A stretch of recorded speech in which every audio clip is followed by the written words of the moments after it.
Hola, ¿qué tal? Que el Señor te bendiga ricamente para este 29 de abril y quiero compartir contigo el siguiente título para el devocional de hoy: Desterrados por las verdades. Y hoy vamos a leer el texto bíblico de Primera de Tesalonicenses, capítulo 2, versículo 2, que dice lo siguiente: ¿Saben lo mal que nos trataron en Filipos? ¿Y cuánto sufrimos allí justo antes de verlos a ustedes? Aún así, nuestro Dios nos dio el valor de anunciarles las buenas noticias con valentía a pesar de gran oposición. Durante la persecución en Meaux, se prohibió a los predicadores de la Reforma que siguieran en su obra de propaganda, por lo cual fueron a establecerse en otros campos de acción. Lefebvre, al cabo de algún tiempo, se dirigió a Alemania, y Farel volvió a su pueblo natal en el este de Francia, para esparcir la luz en la tierra de su niñez. Ya se había sabido lo que estaba ocurriendo en Meaux, y por consiguiente la verdad que él enseñaba sin temor encontró sus adeptos.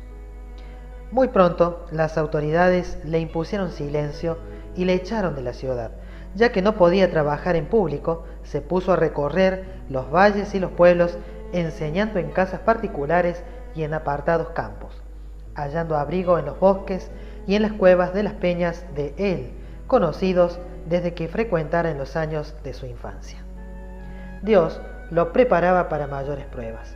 Las penas, las persecuciones y todas las acechanzas del diablo con las que se me amenaza no han escaseado, decía él, y hasta han sido mucho más severas de lo que yo con mi propia fuerza hubiera podido sobrellevar.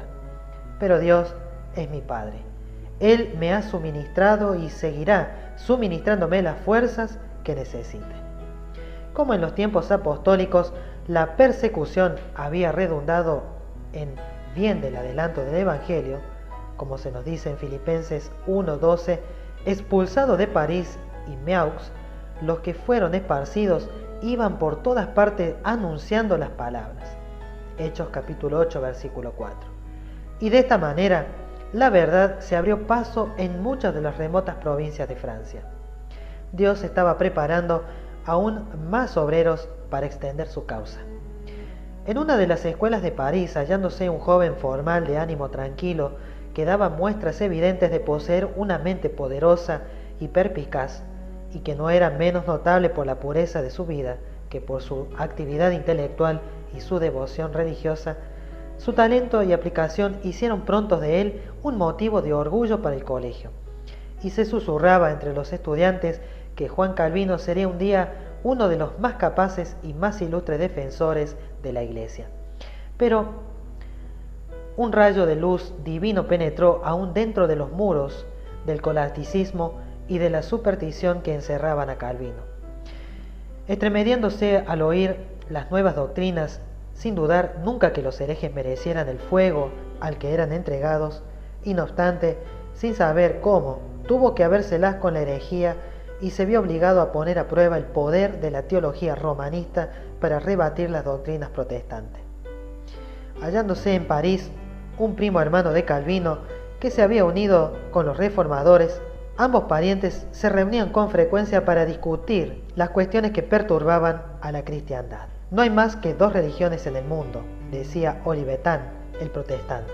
Una que los hombres han inventado y según la cual se salva el ser humano por medio de ceremonias y buenas obras. La otra es la que está revelada en la Biblia y que enseña al hombre a no esperar su salvación sino de la gracia soberana de Dios. No quiero tener nada que ver con ninguna de vuestras nuevas doctrinas, respondió Calvino. ¿Creéis que he vivido en el error todos los días de mi vida? Pero, habiéndose despertado en su mente pensamientos que ya no podía desterrar de ella, a solas en su aposento meditaba en la palabra de su primo. El sentimiento del pecado que se había apoderado de su corazón se veía sin intercesor en presencia de un juez santo y justo, y la mediación de los santos, las buenas obras, las ceremonias de la iglesia, todo ello le parecía ineficaz para expiar el pecado.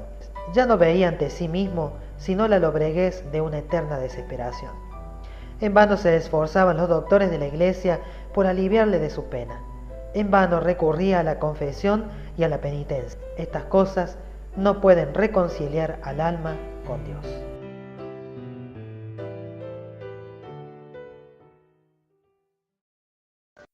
Esta fue una producción del Ministerio Laico de Sostén Propio Radial Fuerte Pregón de Lima, Perú.